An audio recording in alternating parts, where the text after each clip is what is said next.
question for you. Do you think Atlantis could be real? It remains as one of history's greatest mysteries. The legend began with Plato, all the way back in ancient Greece. The tale of a civilization that formed and prospered before our own. Atlantis was supposedly a highly technological society, much like the Mayans. But, as the legend says, due to the people's greed, they were punished by a flood that destroyed and submerged their cities. Different theories try to guess Atlantis' location. Some say it was in the Mediterranean Sea. Some say it's beneath the Bermuda Triangle. But, as science has shown us, Atlantis may be only an allegory for humankind. Today, you'll discover several amazing underwater cities that you have never heard of. They existed indeed and are not just a myth. We're taking you on an excursion to the underwater city of Baia, which is on the coast of Italy. Known as the Las Vegas of the Roman Empire, Baia was a resort city. The Roman elite traveled there for recreation. Imagine an open-air spa. That was Baia. You can visit the submerged town by scuba diving and get close to that perfectly preserved, magnificent Roman sculpture, a true underwater wonder. You can spot the crumbled temples and buildings through glass-bottom boats. This is a moss-covered museum in Claudio's Nymphaeum. To your left, you can see a collection of classical Greek statues. Swimming down the Via Herculeana, you'll arrive at Villa Aprotio. Villas are Italian-style houses, and here you can admire their original marble floors. Notice the black and white patterns and the astounding shapes they make. Next, you'll arrive at Portus Julius. Can you see the collapsing wall structures at the bottom of the seafloor? You'll see well-preserved columns and limestone floors. Behold the ruins of the thermal baths of Lacus. The remaining multicolored mosaics are something great to see. You'll see their orange, blue, and green tiles if you get close enough. At Pisoni's Villa Pila, you'll see 25 preserved Roman pillars. Notice the arches, the frescoes nearby, and the magnitude of this well-kept treasure. The city was located over natural volcanic vents, so there were hot springs to be used at will. People went there looking to have an excellent time. And when I say people, I mean some of the great Roman emperors we learn about in school: Nero, Cicero, Caesar. But around the 8th century, the city was sacked and the luxurious town was abandoned. Slowly, the water level rose and the city started to drown. You are on a summer vacation off the coast of Greece, 4 hours outside of Athens, in the Peloponnese Peninsula on Pavlopetri. You dust off your snorkel and head for a free dive on a bright sunny day. Sometime into the dive, you start noticing patterns on the seabed. 13 feet below the surface, the outline of familiar objects starts to appear, one by one. As you continue swimming, what looks like the outline of an entire city emerges before your eyes. You wonder, how could water have taken the whole city? Rocks are perfectly aligned into what appears to be the foundation of a building. Nicholas Fleming, a British oceanographer on vacation in Greece, was the person that discovered Pavlopetri. He was documenting the seafloor artifacts. The team found the site filled with pots, storage vessels, and tools. A quern stone, for instance, is a tool used for grinding grains and turning them into flour. Multiple amphoras, which were found then, indicate that this settlement dated back to the Bronze Age, 5,500 years ago, when people started living in towns. The settlement is believed to have lasted for over 2,400 years. Pavlopetri is considered today the oldest submerged town yet found, and it's impressive that it wasn't a simple village. It was a vibrant port city with stone-built buildings, a marketplace, streets, and even squares. Let's continue our exploration and find secrets in other underwater cities. You are diving off the coast of the Ryukyu Islands. Pacific waters are far from smooth. There's a strong current pulling you into the deep sea. Suddenly, you see a huge structure thanks to the sunlight shining down on the seabed. At first, it looks like Machu Picchu's ruins across the globe in Peru. As you approach it, you slowly figure out its form. A pyramid-shaped structure, arches, staircases. It's something that could have easily been a palace or castle. Could this also be a sign of human activity? What you just saw is known today as the Yonaguni Monument. It also goes by the name of Japan's Atlantis. The entire monument is about the size of 5 football fields and the height of a 5-story building. Its most surprising feature is its expansive terraces that host large crowd gatherings. Explorers and scientists believe that Yonaguni dates back to 10,000 years ago. But whether it is a man-made structure or a natural formation is still under debate. For Japan's top marine geologist, Professor Masaki Kimura, Yonaguni is the heritage of a lost civilization. Kimura has dived into exploring the ruins over 100 times over the past 10 years. According to him, there are clear signs of human activity down there. The triangle pool, located on the monument's surface, is a triangle-shaped concave that is a historical symbol of water fountains in the region. There is also a giant turtle carved on the eastern side of the structure. And according to Kimura, turtles have an important cultural meaning. Several pieces of stone tools have been recovered from the site. Their estimated age dates back to 10,000 years ago. However, not all scientists are convinced of the same. For many, Yonaguni is the result of thousands of years of erosion. The fact that the monument is composed of one massive rock leads them to believe that it is not human-made. The defined edges and flat surfaces resemble a natural formation occurrence in Northern Ireland, known as Giant's Causeway. A series of interlocking basalt columns look like the ruins of a palace, but they were the result of volcanic activity in the region. Well, stay tuned for more underwater discoveries. The next stop on our voyage is one of today's most famous underwater cities that has turned into an underwater archaeological park. The city of Port Royal in Jamaica exists today only below the surface. But in 1692, it was one of the wealthiest cities in the Western Hemisphere. Port Royal was the center of the British Empire at the time, and an important trade city that attracted people from all over. It was also home to real-life pirates of the Caribbean. On the morning of June 7, 1692, the people of Port Royal met a different fate than they probably expected. The bars and restaurants beaming with life woke up shaking. People were taken out of bed with the power of a massive earthquake, estimated today at 7.5 on the Richter scale. One survivor says he saw the earth opening up and swallowing the town whole. What he said could be true, as the city was mainly built over sand. The ground sucked buildings, roads, and everyone above. Geysers erupted, and finally, waves as big as 10-story-high buildings hit the city. About 33 acres of the city disappeared underwater, and amazingly, most of its 17th century remains lie in good condition under 40 feet of water. In the ruins, archaeologists have found taverns, storage rooms, kitchens, and recreational buildings used for diverse purposes. You can see a grand lion statue, a submerged bridge, and many picturesque arches. Now, do you fancy a trip to India? Just outside its coast lies another sunken marvel. A site known as the Lost City of Cambay is located on the Gulf of a similar name. It remained hidden until 2001, when the National Institute of Ocean Technology did a routine water assessment. With sonar technology, which sends a wave of sound to the bottom of the sea, they found something far beneath the surface. Images showed well-defined geometric shapes spread along a 5-mile stretch. The remains found dated to more than 9,500 years ago, meaning that this civilization was lost at around the end of the Ice Age. Debris recovered from the site included construction material, pottery, beads, sculptures, and even bones. Scientists argue whether these artifacts are indeed from the site, but if they truly are, then the lost city of Cambay would be the oldest civilization in the world. The desert welcomes you with challenging conditions of abandoned environments and extreme temperatures. Hey, some of us would prefer dessert, chocolate, over sand and rocks. Oh well. Just like cactuses and camels, buildings have had to adapt to these conditions. Here are some examples of astonishing structures in deserts. These structures are called earthships. They're located in a New Mexico desert town. A large community of like-minded people lives in them. What's even more interesting is that the location of these buildings is registered as dumpsters. Maybe it's because all these structures are made out of old tires, bottles, and cans. Earthships operate using green building principles.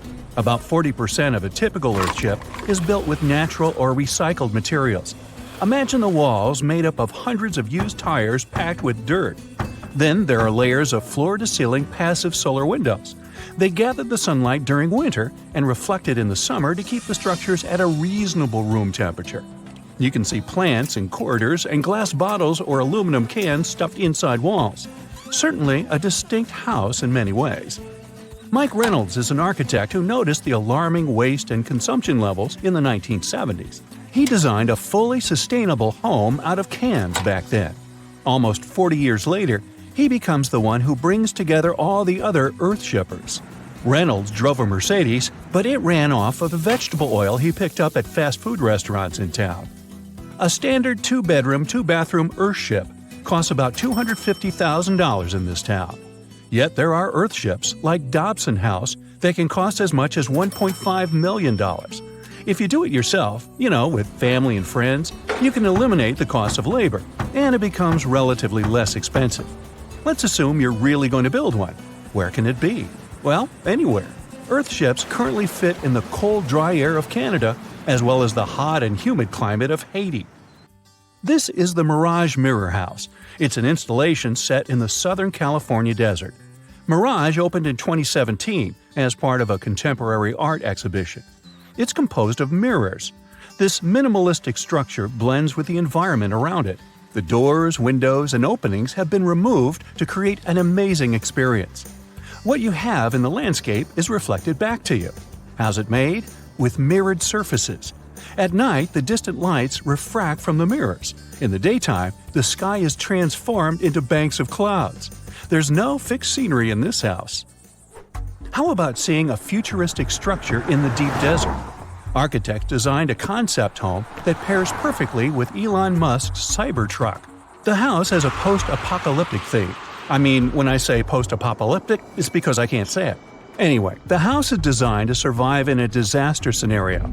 The cyber house has steel gates, the windows are armored, and the exterior walls are made out of super strong material. Modern house is controlled by an autonomous geothermal heat pump. To put it in less sci-fi terms, you can keep the internal temperature steady. This sleek house has an entrance that can fit the Cybertruck. After all, it's inspired by it in the first place. Plus, the Cybertruck can be lifted to the second floor to be more secure. This is King Abdullah Petroleum Studies and Research Center in Saudi Arabia. Basically, it's a laboratory in a desert. It was designed to demand minimum energy. The architecture has patterns on the walls and ceilings, giving reference to the local tradition of geometric form. The next stop is Swartberg House in South Africa. This one is located near the Swartberg Mountains, but don't get too excited. It's on the edge of the Great Karoo Desert. It's a 4-bedroom apartment. It has a special temperature regulating system. The system works like a shield from the heat in the summer and as a sun trap in the winter. You're looking at the Grand Mosque of Djenné in Mali. This mosque is 52 feet tall. This is impressive because it's made of only sticks and a special mix of mud and other natural elements found in the desert. Petra is an ancient city hidden in the Jordan Desert. The structures are carved directly into red, white, and pink-colored sandstone cliff faces. It's located among the canyons and mountains near the desert. The place was a trade center many years ago. You might already see pictures of the impressive facade of the treasury. This structure still holds many mysteries in it. For starters, scientists can't explain how the Nabateans managed to create such a structure thousands of years ago. Did you know that there's another mysterious place in the middle of the desert that has a similar structure to Petra? Madain Saleh was like a second capital of the Nabatean kingdom. Yet another secret they left for us to decipher. It has over 100 decorated tombs and more than 1,000 non-monumental graves. Plus, inscriptions and cave drawings are also here, again surrounded by sandstone. This wooden shack was a post office once. The structure is in the Tengger Desert of Mongolia. It's surrounded by nothing. Sand is the only thing that accompanies the lonely structure. The building is only 23 square inches. As you can guess, it didn't get too many visitors. It was abandoned for over 35 years. Its fate changed one day when a woman discovered the building. Mrs. Zhang and her friend came up with an idea. They were going to reach businesses and people who wanted to send letters and postcards from the world's loneliest post office without actually visiting the place. It worked.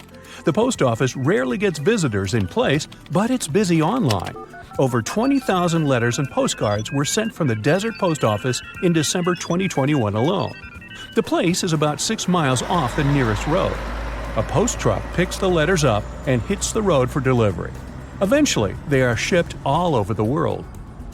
A second destination in Saudi Arabia is King Abdulaziz Center for World Culture. The building has an interesting design. It took nearly a decade to build this complex structure. It's a 321-foot-tall tower which stands out with its look. Stone Matters Pavilion is a stone structure in Palestine. The structure spans a surface area of 93 square inches. It has been built entirely out of 300 interlocking stones that mutually support each other. The concave roofs, and yes, they look like giant bowls, are designed that way to collect rainwater. The structure is in Iran. Interestingly, in Iran, the evaporation rate is 3 times faster than the world average, so this bowl-like design comes in very handy. It captures the water in a way that the water can form a single mass as a whole before it evaporates. The outer shell of the roof system collects rainwater, but it also works as an additional shading.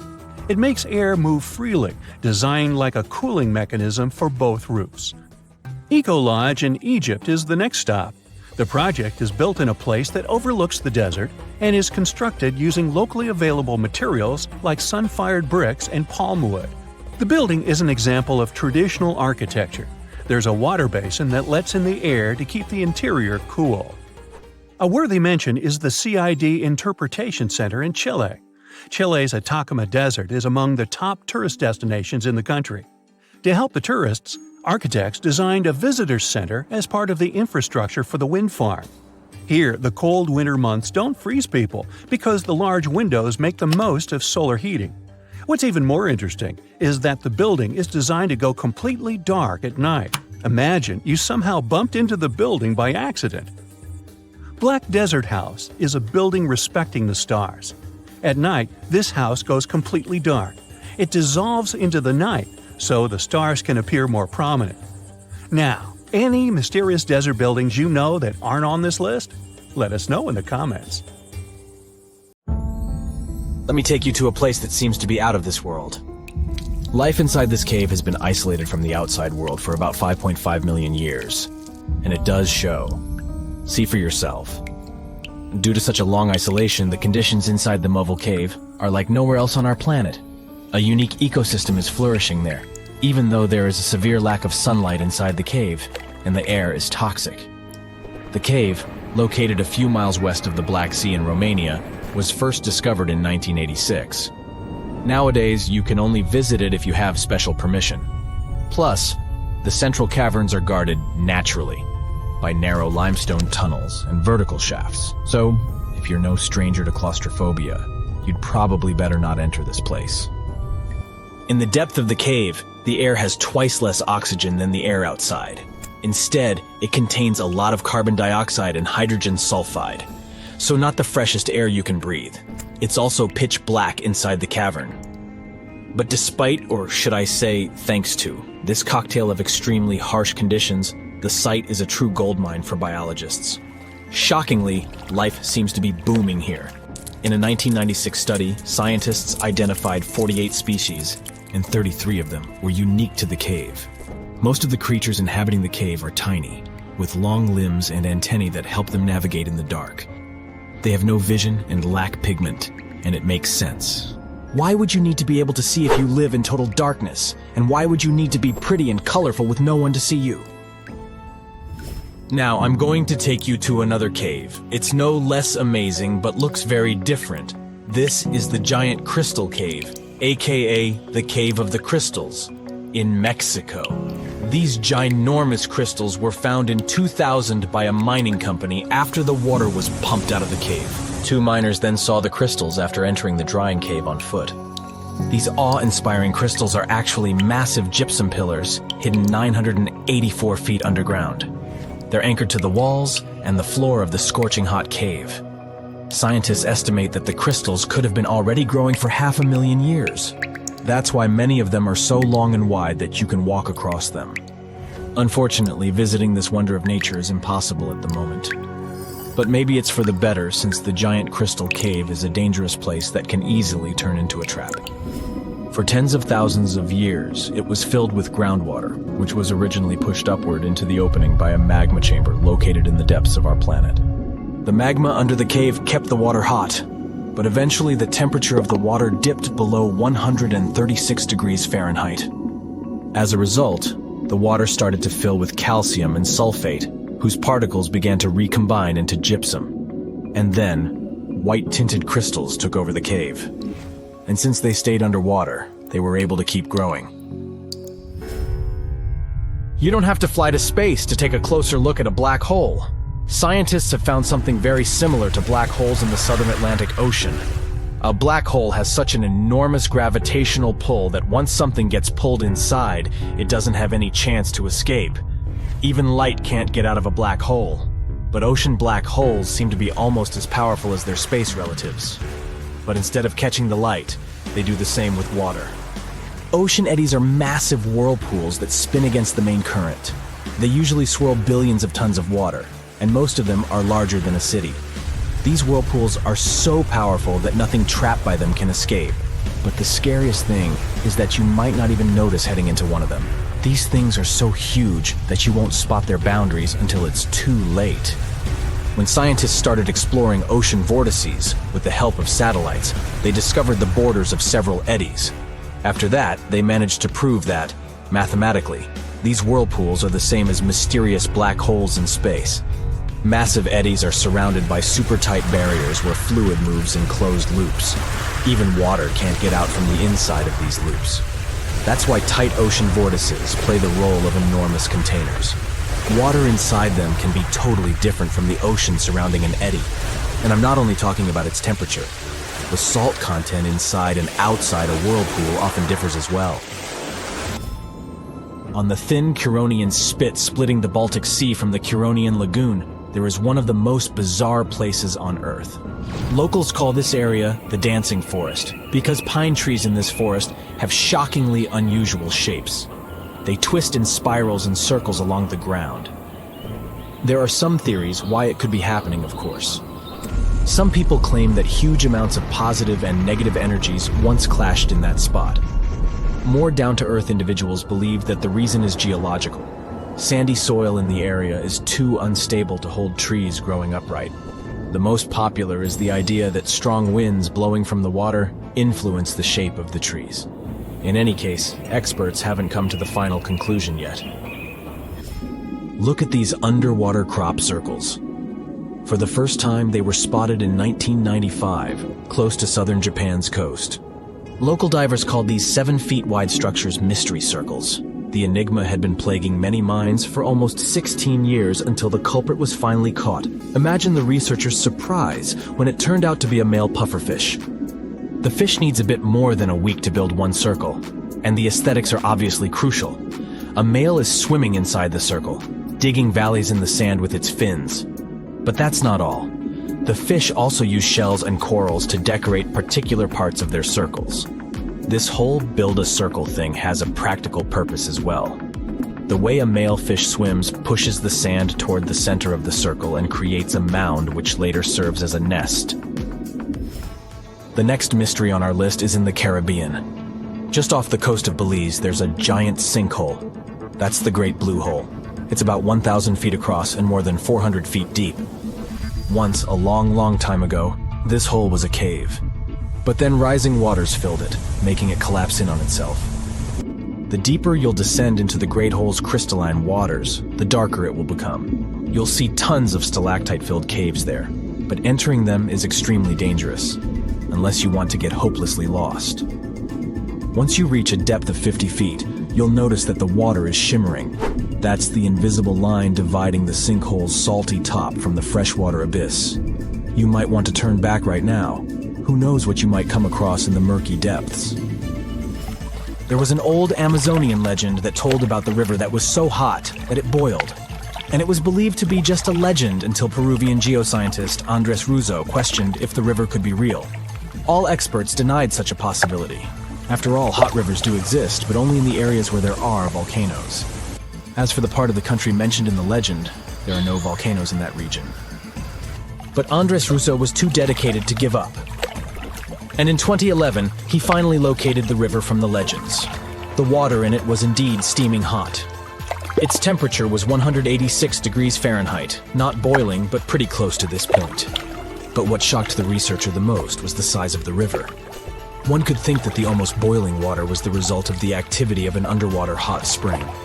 But thermal pools are always small, while the river is 20 feet deep and flows for almost 4 miles. This is the only river of its kind on our planet. In November 1922, a boy walked through the desert mountains of Egypt and discovered some ancient steps carved into the rock. Subsequently, this find became one of the world's largest and most significant archaeological discoveries. This step was part of Tutankhamun's untouched tomb. Archaeologists found about 5,000 ancient objects, including jewelry, fabrics, painted vases, and funeral masks. You've probably seen one of them. It has become one of the most recognizable attributes of ancient Egypt. More than 100 years have passed since then, and now humanity has finally become close to another large-scale discovery, the tomb of Cleopatra.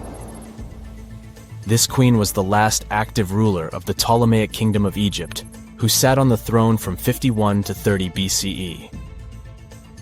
There are many ancient records about Cleopatra, her reign, and her unusual personality, but until now, no one has discovered the secrets about her passing away in the burial place. So, one archaeologist, Dr. Kathleen Martinez, has been studying ancient records and temples around Alexandria for decades, and concluded that the tomb of the queen should be located under the ancient city of Taposiris Magna, founded in 280 BCE. It was a big city on the northern coast of Egypt, where tens of thousands of people were engaged in trade and industry, and it seems that Dr. Martinez's guesses turned out to be correct. She and a group of archaeologists have discovered a secret underground tunnel near Alexandria, with a length of about 0.8 miles. It was cut into the rock under Taposiris Magna's temple. During further excavations, they found many things that indicate Cleopatra's tomb lies in the tunnel's depths. It's also possible that she is buried there together with the Roman commander, Mark Antony. According to ancient records, Cleopatra and Mark Antony loved each other and together opposed the Roman Senate, which declared Antony a traitor. The fact that natural disasters have occurred on the territory of Taposiris Magna for thousands of years can complicate the excavations. Earthquakes and floods destroyed the city and possibly flooded its underground tunnels. But archaeologists hope the ancient tomb remains untouched, and that it hides many treasures and records about the royal life of ancient Egypt during the reign of the last dynasty. There's a chance that excavations will go underwater and in the mud. This will require much time and funding, but archaeologists are sure it's worth it. Anyway, it's too early to say that Cleopatra is really buried there, but scientists have found many things in the tunnel that confirm this, including clay pots, dozens of coins with the image of Cleopatra and Alexander the Great, as well as a bust with the image of the Egyptian queen. Cleopatra is still one of the most popular personalities in Egypt, on an equal footing with Ramesses III and Tutankhamun. She inspired many films, paintings, and books, but what made her so popular? She became famous for her inconsistency. She was a beautiful, intelligent ruler who pulled Egypt out of the crisis and made it a prosperous power. Medieval Arabic texts say she knew chemistry, mathematics, and philosophy, and may have written several scientific books. She knew several languages and had excellent diplomatic skills. At the same time, there are many legends that she was a femme fatale who drove many men crazy. However, there's no evidence that her beauty was incomparable. The image of a stunning model was created by Hollywood when it made several films where famous actresses performed the role of Cleopatra. And the Roman Emperor Octavian, the adopted son of Julius Caesar, specially created the image of Cleopatra as an insidious seductress because he was her enemy. Even though she was born in Egypt, Cleopatra wasn't an Egyptian. Her ancestors were Greeks, among whom was one of the generals of Alexander the Great. However, the people of Egypt loved her. She learned the language and was very sensitive to the traditions of this country. She knew the history, mentality, and customs of ancient Egypt well. She raised the level of its economy and strengthened its status as a world power. Much of this was made possible thanks to her cunning and impressiveness. She loved theatrical performances and lavish celebrations. She knew how to surprise people and put on a show. But behind the exterior image of a luxury lover was an intelligent and calculating ruler. Ancient Egypt was a rich, luxurious country, and Cleopatra did everything to increase its wealth and strengthen its position in the international arena. For example, she was once in conflict with her brother Ptolemy XIII Odd. The queen knew that she wouldn't be able to resist him, so she decided to attract Julius Caesar to their side. The Roman emperor arrived in Alexandria, where Cleopatra wanted to meet him, but Ptolemy knew about her plans and was about to prevent her from coming to Caesar. Then, instead of a rich and noisy arrival, Cleopatra decided to make her visit inconspicuous. She wrapped herself in a carpet or linen bag the emperor's servants carried into Caesar's private chambers. Cleopatra emerged from the carpet and impressed the Roman emperor with her beauty and determination. As a result, they fell in love with each other and became close allies. After some time, she impressed another influential Roman for diplomatic purposes. She arrived to meet Mark Antony on a golden barge with purple sails and silver oars. Cleopatra was dressed in the image of Aphrodite and sat under a magnificent canopy. Her servants dressed like cupids and were blowing her fan and burning incense. But Cleopatra created such a show for a reason. She knew that Antony revered Greek mythology and considered himself the embodiment of Dionysus. As a result, he was so impressed with this woman that he ended up marrying her. Cleopatra defended her crown, strengthened her alliance with Rome, and bore Antony 3 children. In Egypt, they threw big parties and enjoyed wealth with power. However, the relationship of a high-ranking official with the Egyptian queen caused a scandal in Rome. Octavian was Antony's primary opponent in the struggle for power, so he exploited the situation to darken the competitor's reputation. He used propaganda to make Cleopatra an insidious seductress in the eyes of Roman citizens. He accused Antony of succumbing to her charms. The Roman Senate supported Octavian and declared Cleopatra an enemy. In 33 BCE, this conflict reached a high point when Antony's navy clashed with Octavian's fleet. The latter won and forced his enemy to flee to Egypt with Cleopatra. According to some records, they took refuge near Alexandria. Pursued by the Romans, they hid in one of Cleopatra's palaces and met their end. Some legends say that Cleopatra was an expert in poisons. She provoked a venomous snake, a viper or an Egyptian cobra, to bite her. Also, according to another legend, she pricked herself with a poisonous needle. There's a theory that Cleopatra always carried an ampule with poison inside her hairbrush. And when she was cornered, she soaked the needle with this poison and pricked herself. None of this can be said for sure. Scientists are still trying to find out the truth. Perhaps when they reach Cleopatra's tomb, the world will get more answers about her tragic fate. She is considered the last ruler of Egypt. After her passing, Octavian plundered her palaces and temples and returned to Rome, where he became the main emperor. He successfully ruled the country and expanded its borders. His reign ended when he turned 75. World history would have looked different if Cleopatra and Mark Antony hadn't lost that naval battle. By the way, did you know that more time has passed between Cleopatra's reign and Neil Armstrong's flight to the moon than between the reign of the Egyptian queen and the construction of the Great Pyramid of Giza? Armstrong took a step on the Earth satellite in 1969, 38 years after the birth of Cleopatra. And the construction of the pyramid took place in 2560 BCE. Imagine how long the history of ancient Egypt is. Cleopatra is closer to us in time than to the pyramids. We've all heard of the Sahara. Sure you have. It's the largest hot desert on the planet. A sea of sand covering an area larger than the contiguous United States. But have you ever wondered what lies beneath the sand dunes? To answer this question, we must travel deep into the past of our blue planet. Up until some 6,000 years ago, the Sahara was grassland. Humans were around at this time, not me, spreading agriculture around the planet. In the north of Africa, the color green dominated.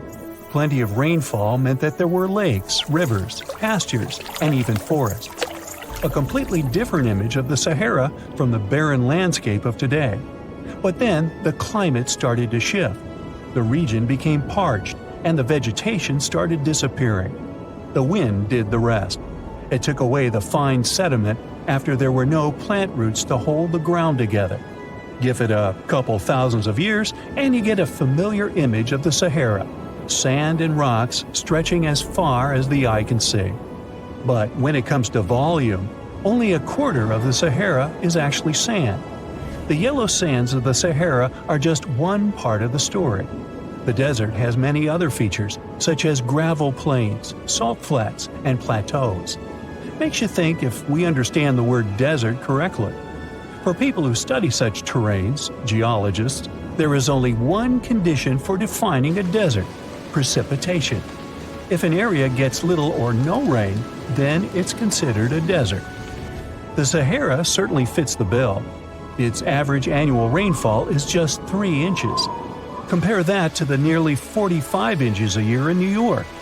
When we look at precipitation, this sandy desert is only the third largest in the world. Number 1 and 2 are Antarctica and the Arctic. They are larger than the Sahara by millions of square miles. It sounds odd, but there is more than one type of desert. The first two are polar deserts, while the Sahara is a subtropical desert. But the difference in air temperature are staggering. In Antarctica's interior, temperatures plummet to -76 degrees Fahrenheit. Compare that to the highest temperature on record in the Sahara of 136 degrees Fahrenheit. But this desert has a cool side. At night, the temperature is roughly the same as the average yearly temperature in Denmark. This hot and cold roller coaster makes it hard to choose the right outfit when venturing into the Sahara.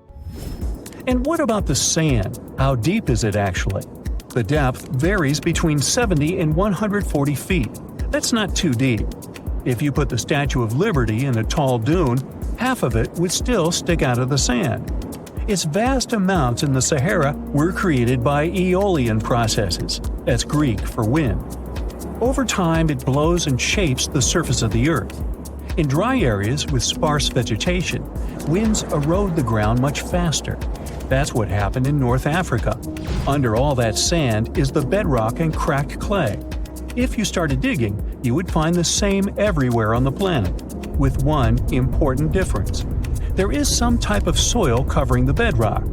This is not the case in the Sahara. Because of the arid climate and a lack of vegetation, sand covers the ground below. Over the course of thousands of years, a lot of interesting finds ended up in the desert sand. For example, there are petrified tree trunks. These are essentially preserved prehistoric trees. They date back to the time when the region was lush green. In some places, the trees of this fossilized forest are at least 65 feet tall. The wood is so well preserved that you can still see the texture and knots. There are even fossilized pine cones.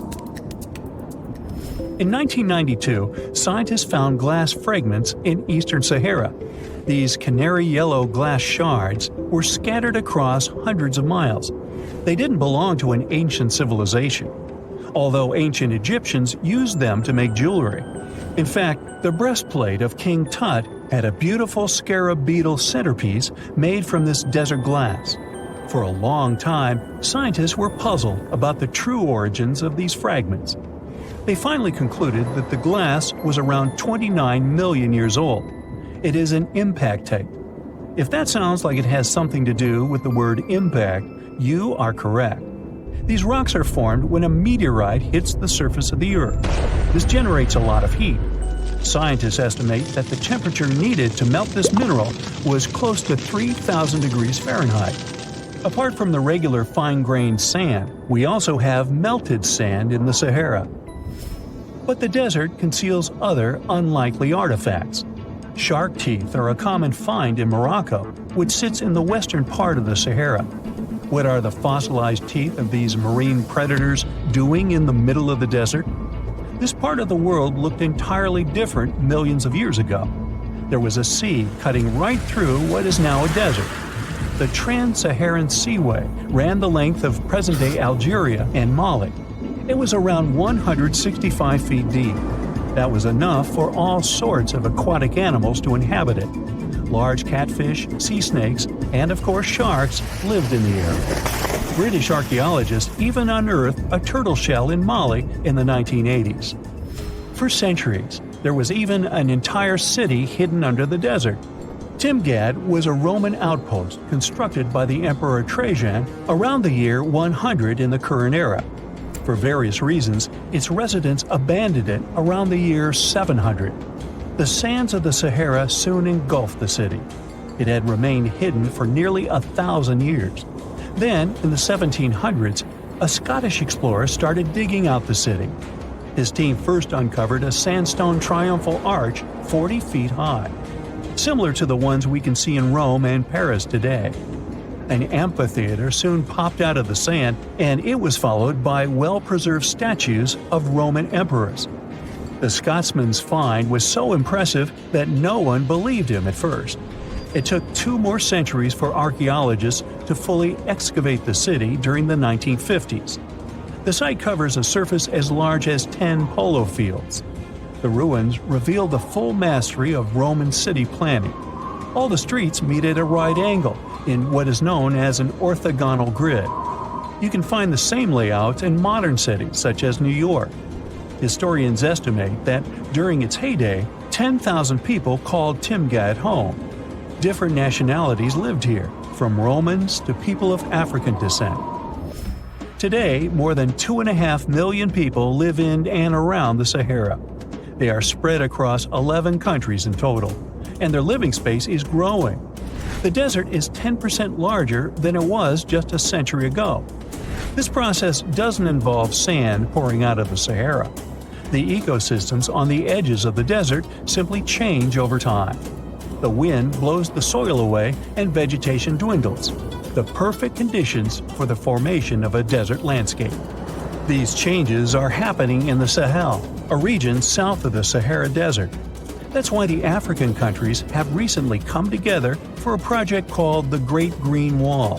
The primary goal is to stop the desertification of the Sahel and hold back the sands of the Sahara.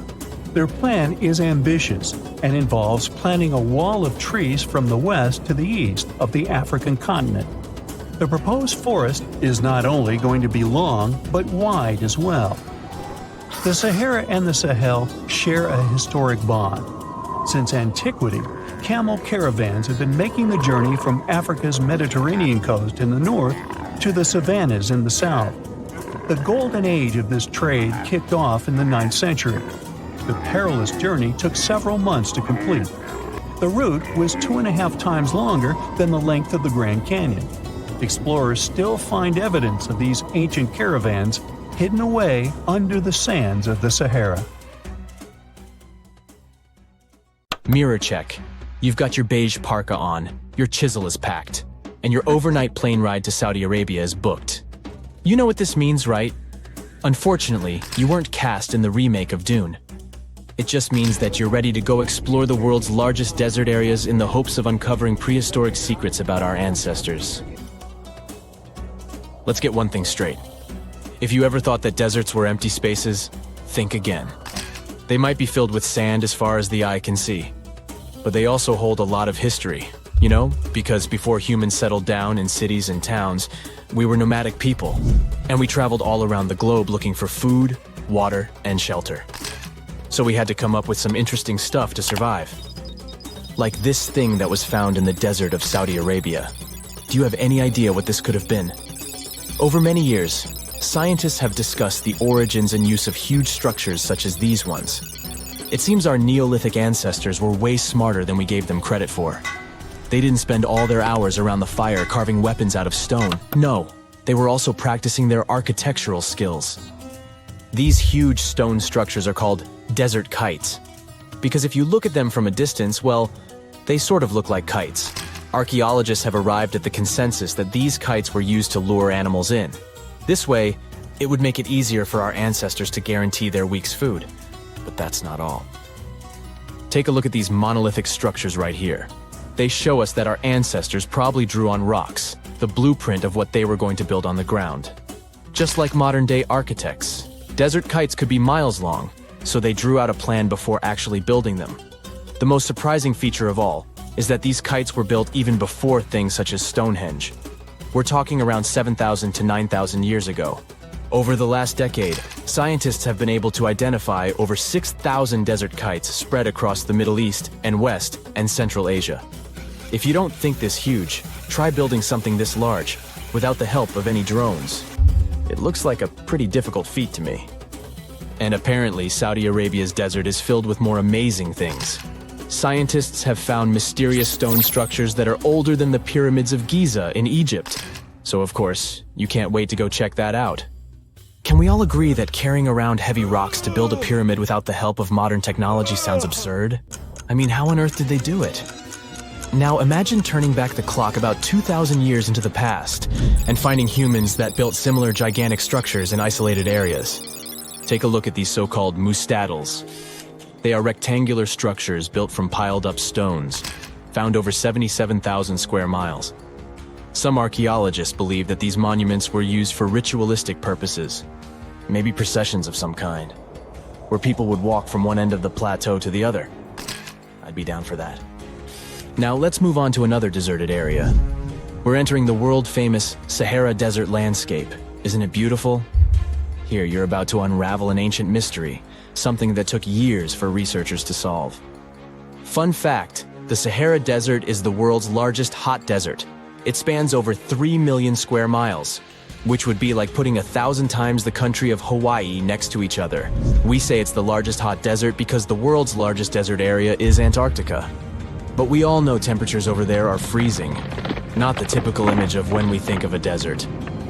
Deep into the desert, near the Algerian town of Fougeret et Zoua, something strange was found. For decades, these tiny dots appeared on images of Google Earth, but nobody could explain what they were. Some scientists were sure that these circles are the result of oil activity in the region.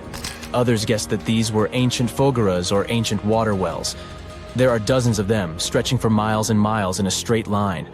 The strange thing is that they are always far away from any town, road, or human activity in general. So what was or is their purpose? If you had to take a guess, what would you say? Remember we talked about how our ancestors had to be creative in order to survive in the desert? Let's try to walk in their shoes for a minute. Imagine you're a nomadic hunter-gatherer living in a desert area. You spend your days basking in the hot sun, trying to count all the grains of sand around you. But you also need to eat and drink water. But how on earth do you get water in a desert? Sure, you can hope to keep running into oasis every week or so, but that seems a bit risky, doesn't it? That's why North African people invented the so-called fogeras. The fogeras are a 2,500-year-old irrigation system. Locals would dig deep wells in elevated areas, wells deep enough to tap into underground water. Then, they would dig parallel shafts at regular distances. This way, the water would flow from the main well down into all the shafts and irrigate entire areas. Travelers could stop by the shafts and quench their thirst. They could also raise livestock and tend to crops. Pretty clever, huh? As much as these holes did look like fogaras, a little bit of research would show you that they're not. You see, these shafts were built in a line, and not in a circular shape like the ones we're looking at now.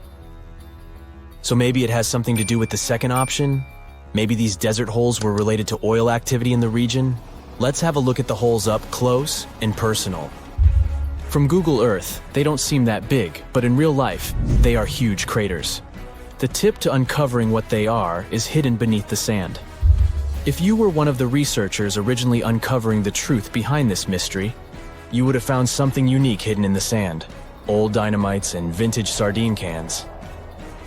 Putting the pieces of the puzzle together, scientists found that these sardine cans were a model from the 1950s and 1960s. It seems that entire teams from that decade would camp out while they surveyed the area for oil. And what about the dynamites?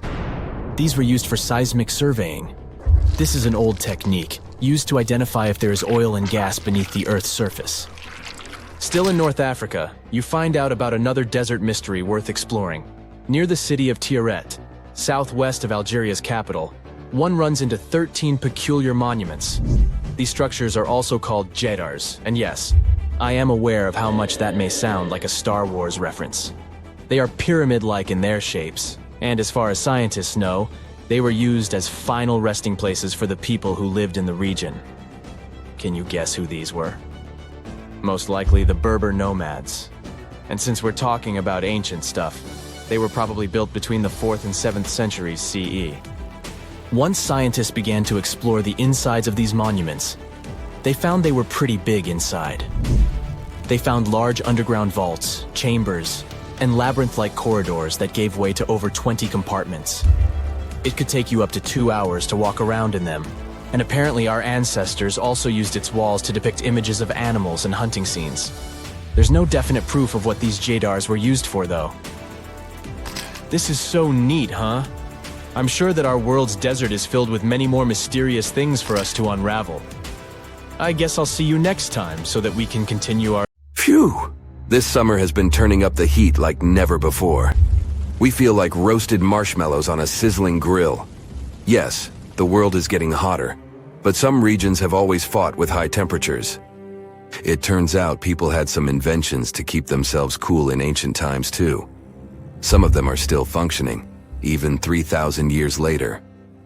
Let's take a look at how people saved themselves from heat throughout history. So, put an ice cube into your cold drink and get ready to hear how people survived the heat.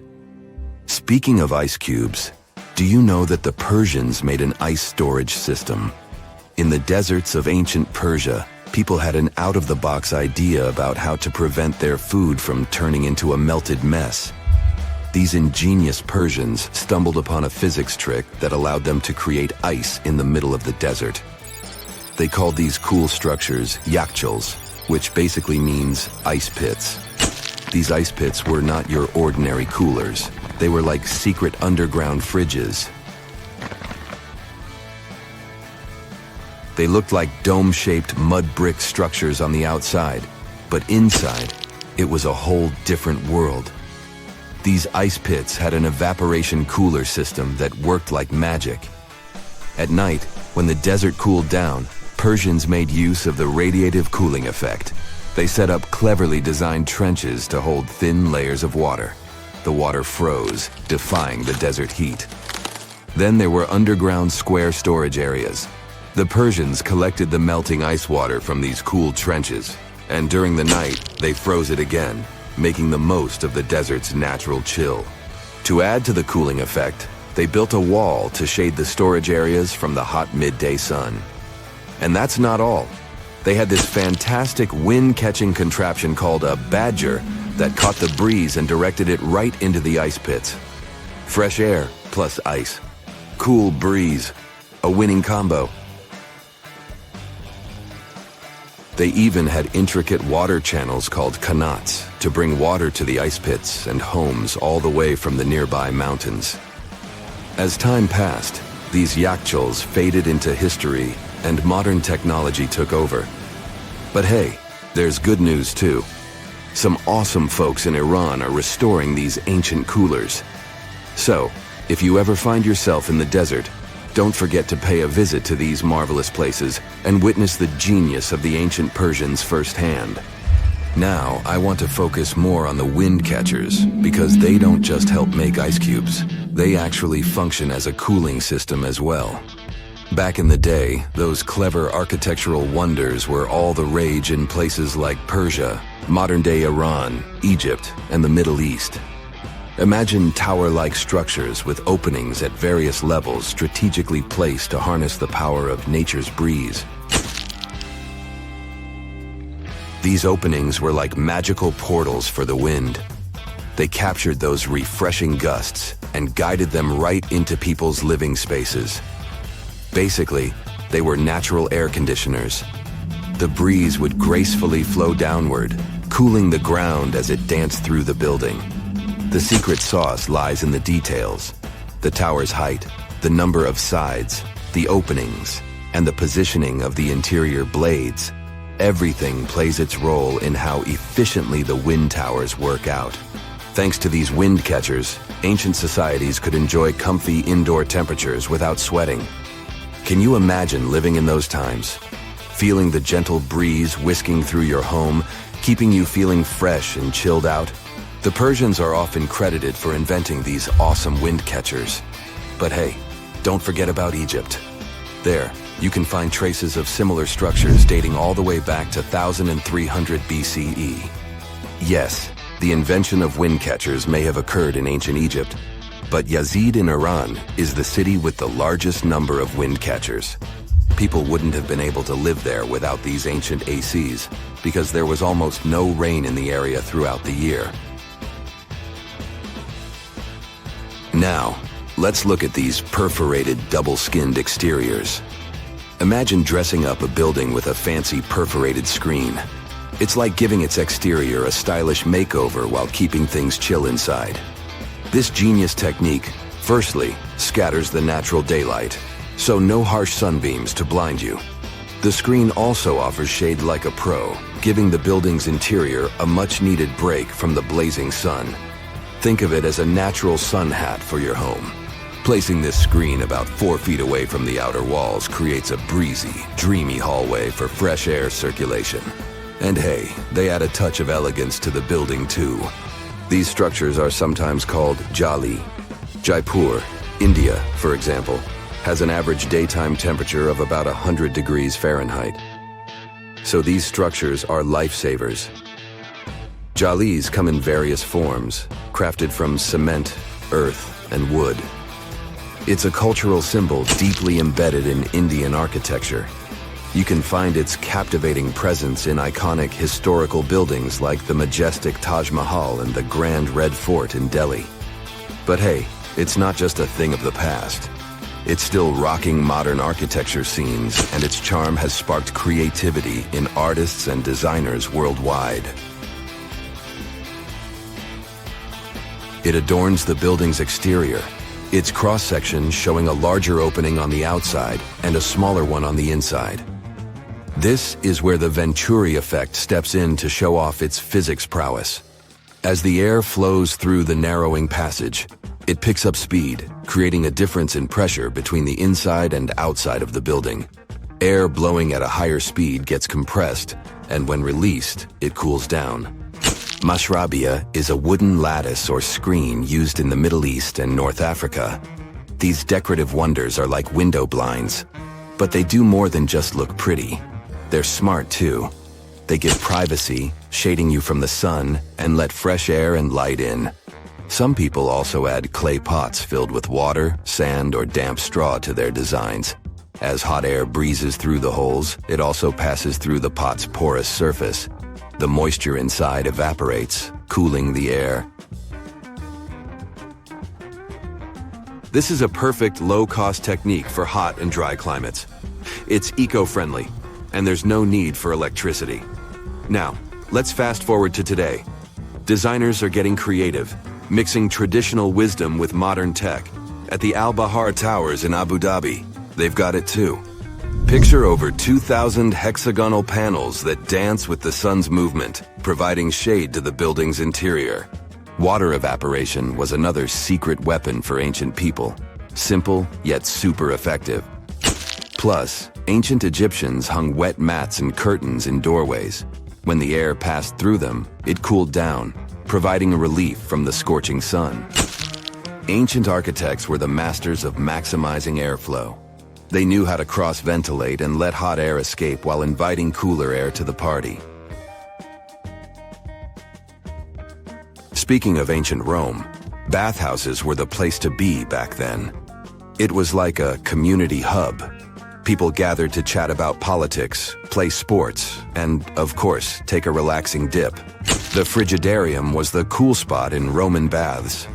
After a steamy soak in the caldarium, Romans dashed to this giant pool to chill out. Then in some places, like Cappadocia in Turkey, people went underground to hide from the heat. They carved cozy dwellings in volcanic rock, harnessing the Earth's natural cooling powers. So the lesson here is simple. Architects and designers can create wonders by combining local traditions with smart tech. California's Death Valley boasts the highest officially registered temperature to date, with 134 degrees Fahrenheit in 1913. Meanwhile, Africa's sweltering record stands at 131 degrees Fahrenheit in Kebili, Tunisia, as noted in 1931. In Europe, the highest temperature ever documented reached almost 120 degrees Fahrenheit in Sicily in August 2021. Then, in 2022, the UK had the hottest summer of all time. Endless hot deserts seem lifeless at first glance. But among these sands, you can meet dangerous and sometimes creepy creatures. Some of them can only cause health problems, but some can stay in your memory forever. Let's get to know them, starting with dangerous ones and finishing with real nightmares. So, you're walking through a desert and see a big teddy bear with open hands. You understand that it's probably a mirage, but still, you come closer. You were right. It's not a plush toy, but a giant cactus. There's something strange about it. Thanks to some strange fluff, the branches resemble the arms of a teddy bear. However, this is not fluff, but thousands of thin needles, and they are the reason you shouldn't come closer. The cactus is called the jumping cholla, or teddy bear cholla. It grows in the desert areas of Arizona and in the northern part of Mexico. Don't worry, this cactus won't attack you, but it will cling to your skin or clothes if you touch it. Such a fur coat protects the cactus from animals, creates shade, and saves it from heat. The lateral branches are the most important parts of the plant as they carry out photosynthesis and accumulate a large amount of moisture inside. So, despite all the danger, the cactus can be helpful for desert wanderers. And the danger here is needles. If you look closer at them, you will see they have the shape of hooks.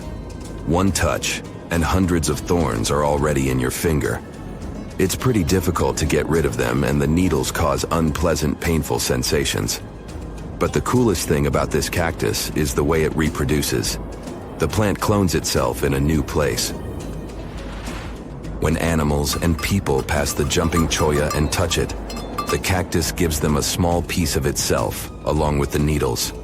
As soon as you throw this piece to the ground, it takes root and starts growing. The degree of danger is rising. The next monster from the desert is running toward us, and that is an ostrich. Many think these animals are cowards hiding their heads in the sand. You will most likely change your mind if you're unlucky enough to meet one.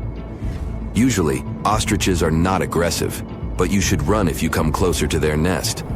On the other hand, you won't be able to do that because ostriches move at a speed of 43 miles per hour. You need a car to get away from them. They run and hit their enemy with their chests. There have been cases when ostriches attacked vans and caused significant damage to them. But the main danger these birds present is their powerful legs with sharp claws. They can deliver strong blows with them and even beat a prone opponent. So yes, if you see an ostrich in the distance, go the other way. This small spotted lizard lives underground almost all the time in the arid deserts of the southwestern US and northwestern Mexico. Sometimes, it goes outside to find lunch. It only seems cute, but in fact, it's a dangerous Gila monster. Its thick skin protects the reptile from hawks, coyotes, and other predators. But its main protection is its venom. Snakes and spiders inject their toxins using long, needle-like fangs. The Gila monster clamps down and chews the prey to spread the venom. And when it bites a person, it can keep its jaws closed for a long time. Getting rid of the animal is a tricky feat. People who have experienced the effects of the venom say it feels as if hot magma passes through the veins. Despite this, the lizard turned out to be useful for science. Doctors used its venom to create medicines for diabetes and obesity. The time has come. Now you're about to meet one of the creepiest creatures living in the desert. Be quiet and listen to the silence. Stand still. There's no one around. Suddenly, you hear some hissing coming from below. You lower your head and see it. A big yellow spider the size of a human palm with strong jaws and long legs hides in the shadow of your body. In horror, you run away from this monster, but it goes after you. It isn't easy to do it in this situation, But try to calm down. The creature isn't interested in you. It wants only your shadow to hide from the scorching sun. Anyway, it's better not to touch it. The powerful jaws of the camel spider can cause unpleasant sensations, to put it mildly. And, by the way, this creature isn't really a spider. Yeah, it belongs to the class of arachnids, but it's a separate species, Sulpagid. It likes to bite. It's fearless and pretty aggressive. The spider preys on insects, lizards, rodents, and small birds. It can also move at a speed of 10 miles per hour. For their small size, this is very fast. You need to be a professional athlete to run away from it. Most often, you can find camel spiders in the deserts of the Middle East, but they also live in Mexico and the southwestern US. These runners are nocturnal and try to avoid the sun during the day, so they are always hunting your shadow. By the way, they got their name because they often hide in the shadows of camels. You won't hide from them during the day, but they will also want to come after you at night, especially if you make a fire. Sulpugids always run to the light in the hope of eating something. Some species of these spiders make a hissing sound to scare their enemies away. Now, let's calm down for a second and leave the hot desert. We're going into the humid tropics of Tanzania. Under tree bark, fallen leaves, and in dark caves, you can meet one of the most terrifying creatures on Earth, a tailless whip scorpion. Imagine a big scorpion without a tail, with a flat body that looks like it has been pressed by something. It's similar to spiders, but has no venom glands and can't spin a web. This monster is silent and fast, but the scariest thing is its 2 front claws, twice as long as the creature itself. Any prey it catches will never escape. Life in a dark cave has spoiled its eyesight, so the whip scorpion tries to avoid sunlight. During molting, it climbs up to the ceiling and slowly comes out of its old skin. Imagine directing your flashlight there and seeing small cocoons out of which pale spiders with excessively long legs crawl. If you really meet it, be calm and slowly go away as far as possible. Be careful. The flat scorpion can crawl under your clothes in a second and bite you in the stomach. And that's not the worst part. Okay, this is a joke. This pretty guy is one of the shyest and most harmless creatures among spiders and scorpions.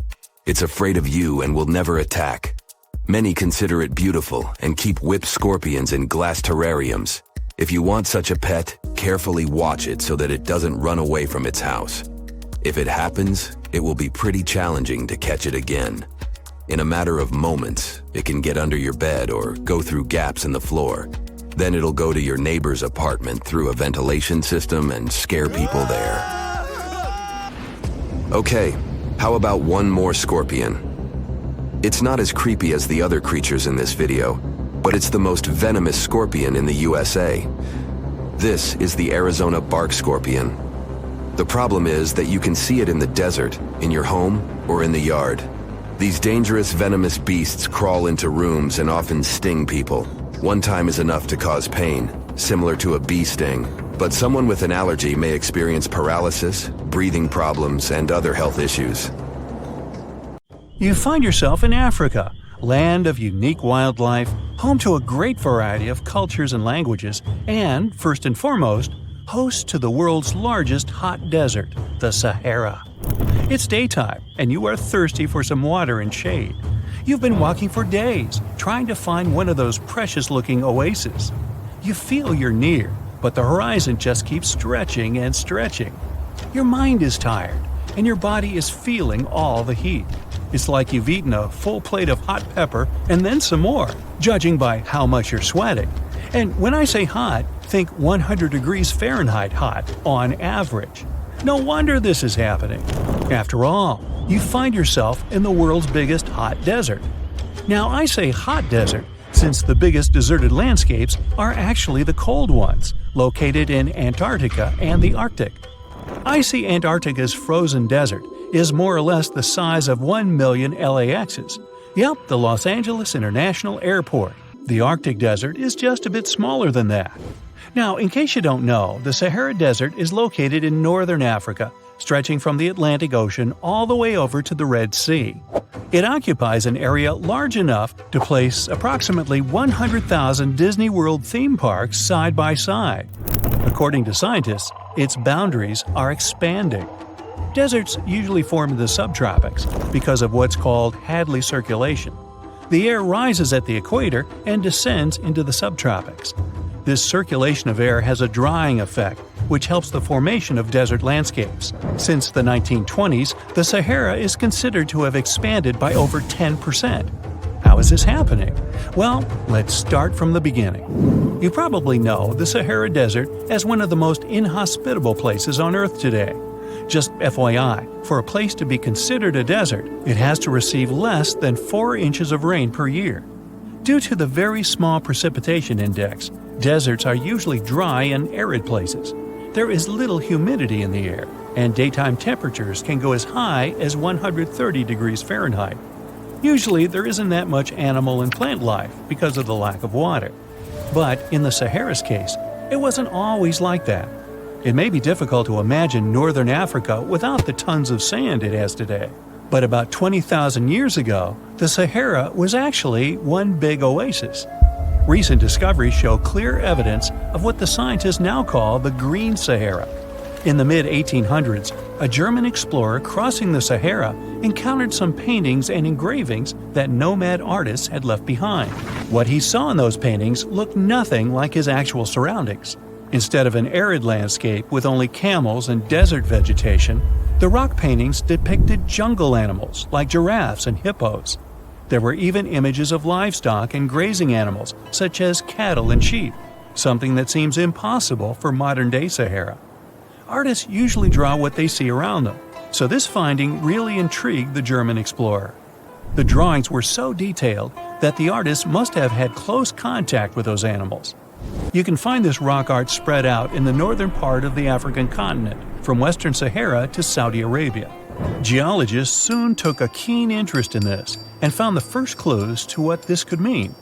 They have been able to confirm that, in fact, northern Africa was once much wetter. They found evidence from nearby deep-sea sediment off the coast of Mauritania. Sampled cores of underwater sand and mud, known as Saharan dust flux, show geologists that, indeed, a green Sahara was possible. The more dust is blowing off of the desert and into the bottom of the ocean, the drier the climate in the region. The sediment cores show that there was much less dust, only half as much, coming off northern Africa during the humid period. This period has to do with Earth's natural cycles. Normally, the Earth rotates at a tilt of 23.5 degrees, but this angle is not consistent and changes over time. Earth's tilt is responsible for the amount of sunlight each hemisphere receives. It affects several ecosystem functions on the planet. During the time of the Green Sahara, the Earth received between 4 and 8% more sunlight than it does today. So, when the Earth tilted about 20,000 years ago, the northern hemisphere received more direct sunlight, which affected humidity levels in the region. As the northern hemisphere got warmer, this affected monsoon activity, more specifically, the West African monsoon. Monsoons are wind systems that affect a region's rainfall index and humidity levels. As a part of the globe gets warmer, it allows for more air to rise. It combines with the wind to draw moisture up into the atmosphere. Little by little, northern Africa also became wetter. The increased moisture made the Sahara so wet that there were actual bodies of water in the region. As vegetation grew, the plants held onto moisture better than bare sand could. There is evidence of natural basins throughout the Sahara and lakes so big they would fit all of the U.S.'s Great Lakes inside of them. Archaeologists uncovered evidence of vibrant societies in what are now arid areas. It looks like ancient cultures were able to take full advantage of the African humid period. According to researchers, the human population peaked across the Sahara about 9,000 years ago. There are traces of fireplaces, hunting tools, fishhooks, and even mounds of fish bones. Records show that there have been over 230 green periods over the span of 8 million years. Solar radiation is always changing due to natural orbital cycles.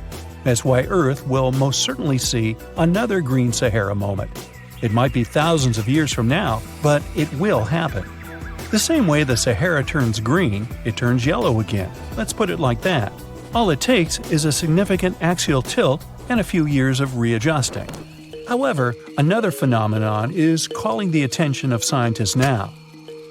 Recent studies by the National Science Foundation from the University of Maryland show the Sahara has expanded 10% over the past 90 years. This phenomenon is called desertification, which literally means fertile land turning into desert land. The Sahara Desert is now advancing into the semi-arid region of Sahel. In 1950, this region was home to 31 million people. Today, its population is over 100 million people. This rapid population growth has largely contributed to the Sahara's expansion. Farmers that were once nomads began settling down. Land usage grew more intense, aiding in weakening the soil. The demand for food has caused an overcropping of the land, so even more of it is turning into the desert now. The study also shows that natural climate cycles can affect rainfall in the Sahara and the Sahel.